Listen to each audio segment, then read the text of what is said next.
In today's video, I'm going to be reacting to your photography. So let's get right into the video.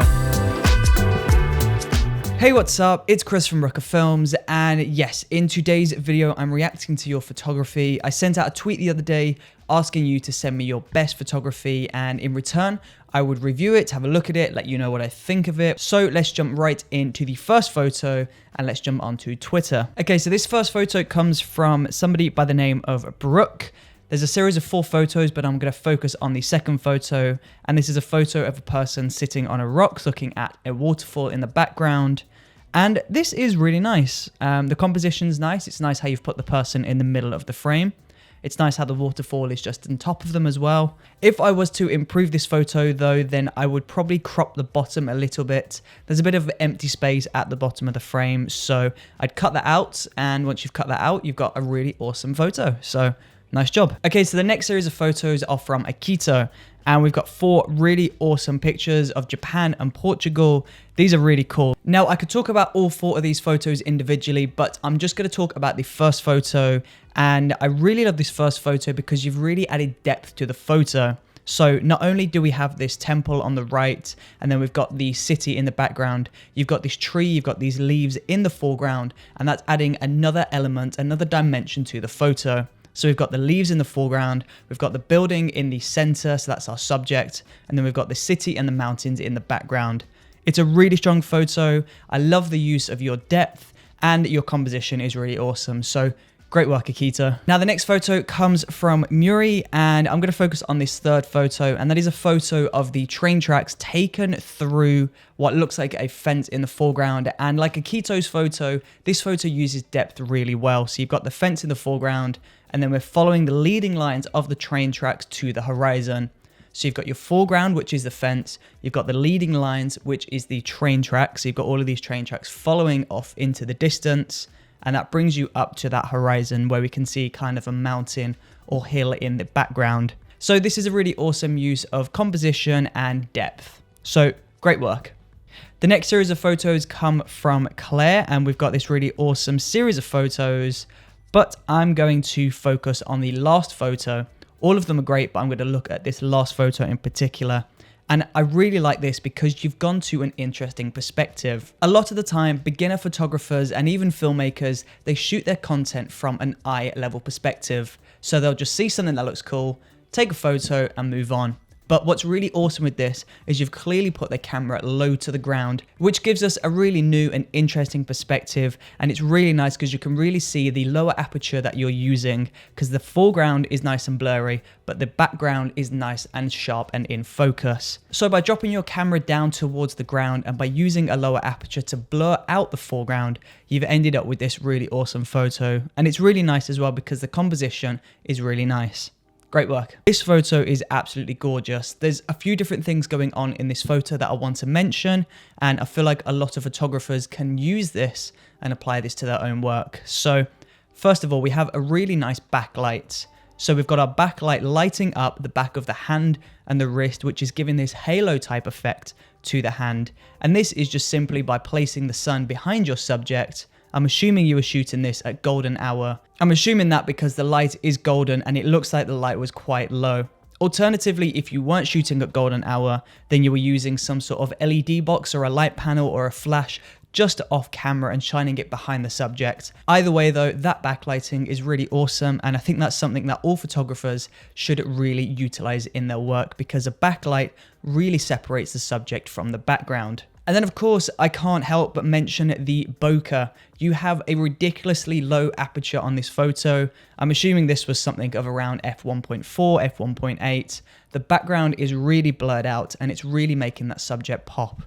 And of course, this is perfectly framed in the center of the image. So this is great composition, great use of backlighting. The colors are awesome and the depth of field is really nice. So incredible work. Thank you for sending your photo through, by the way. Really awesome. So next up, we have these awesome photos from Naj. I'm sorry if I didn't pronounce your name right. You've got some incredible photos here. I can see you've tweeted in quite a few pictures, but I'm just going to focus on this first firework picture. And the reason why I'm choosing this one is for multiple different reasons. Now, again, like I've mentioned in this video, you've used depth in your photo. So the subject is obviously the fireworks in the background, but you've got people silhouetted in the foreground, which is adding depth to the photo. I feel like I'm in the crowd and I'm looking over these people at the fireworks, and it's really nice because that's nice and immersive. This photo is also really well edited. The colors look very nice, and I just think it's a very good photo overall. So great work.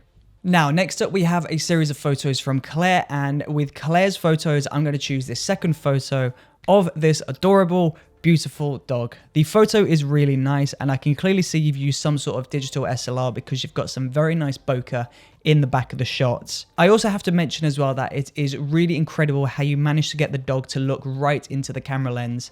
Many people throughout my time as a filmmaker and a photographer have told me to try and avoid working with animals and small children because they're kind of difficult to direct because they kind of just want to do their own thing. So the fact that you've managed to get this dog perfectly framed in the center of the photo, staring right at the camera lens, is really impressive. It's also really adorable how he has his paw just up right in the foreground.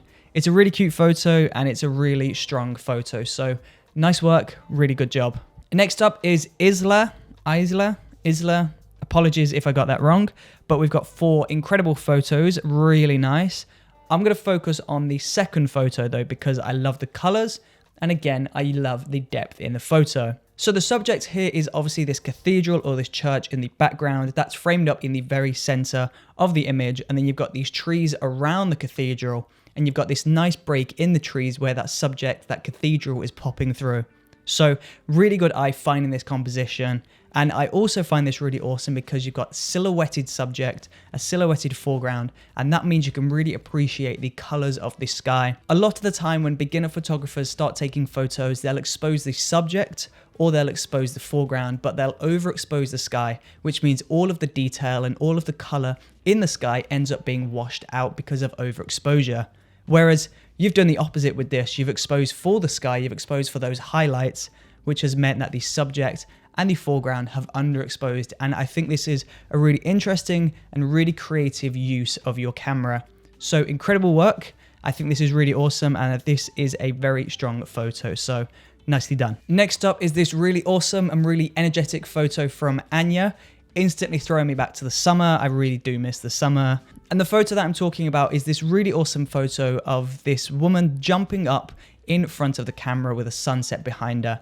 I think this is really awesome for many different reasons. There is one thing I would do to improve this photo, but I'll come back to that in a minute.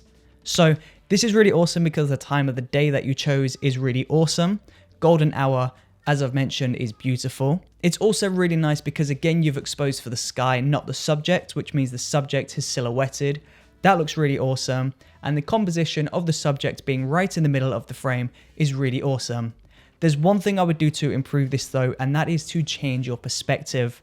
At the moment, it looks like you shot the photo from an eye level perspective. I feel like if you knelt down or got onto the floor and pointed your camera up towards your subject, the subject will be completely in the sky, which means you would clearly be able to see the whole of the subject. At the moment, we kind of lose the legs in the shadows, and that's because of the perspective that you took the photo from. So I feel like if you just went down a little bit, frame the subject in the sky, this would be a much more dramatic photo. But I love this photo nevertheless though. It's really awesome, and I love the energy and the character that this photo portrays. So really nice job. Next up, we have this rainy photo from Maya. Now, Maya, this is really awesome because I love how you focused on the foreground and not the background. So rather than shooting through the window and taking a picture of the trees outside, you've instead focused up on the foreground to capture the raindrops on this glass or this window right in the foreground. This is a really awesome use of your camera because this clearly shows the story of the day. This was shot on a cold, miserable, rainy day, and I feel like if you weren't focused on those raindrops in the foreground, then it wouldn't portray that same message. So by focusing on those raindrops, you've done a very good job. So nice job, Maya. Next up, we have this photo from Polly, and I really love this because there is a clear use of frame within a frame. A frame within a frame is exactly what it sounds like. So you frame something in the foreground and you shoot through that shape to show a subject in the background. And that's exactly what this photo is doing We're using this pattern in the foreground and we're shooting through it to focus on the cathedral or the church in the back. This kind of is the recurring theme for this episode, but the reason why I love frame within a frame so much is because it adds a lot of depth to your photo. This photo feels really immersive. I feel like the cathedral is literally just over there and I'm in a building reaching out to try and grab the cathedral. This photo is really awesome and it's beautifully composed, so really awesome work, Polly. You've got a really great photo there. Thank you for sending it in. Now, last but not least, we have this really awesome photo by Cell, and this is really awesome because of the strong leading lines in the photo. So when we look at this photo, we can see we've got these high street buildings on the left and the right of the frame, and they're all kind of merging towards the horizon. And at the horizon is this really awesome, beautiful, bright sunset. So naturally, when I look at this photo, my eyes are going to follow the buildings and go straight towards that sunset. It's kind of like you're working towards the reward at the end of the tunnel. And this composition is extremely interesting, and I love leading lines because they can really help direct a viewer towards something specific within the frame. So there you go. Thank you ever so much to everybody that sent a photo in. You know, I really do truly appreciate you sending your work in, and I do thoroughly enjoy looking at all of your photography. It's great to see that there is such a huge passion for photography across all different levels of photographers. So again, thank you for sending your work in, and if you would like me to do another video like this in the near future, then please do let me know, and I promise I will make one of those for you very, very soon. So thank you for watching this video, and if you're subscribed, then I will see you on the next one. See you there.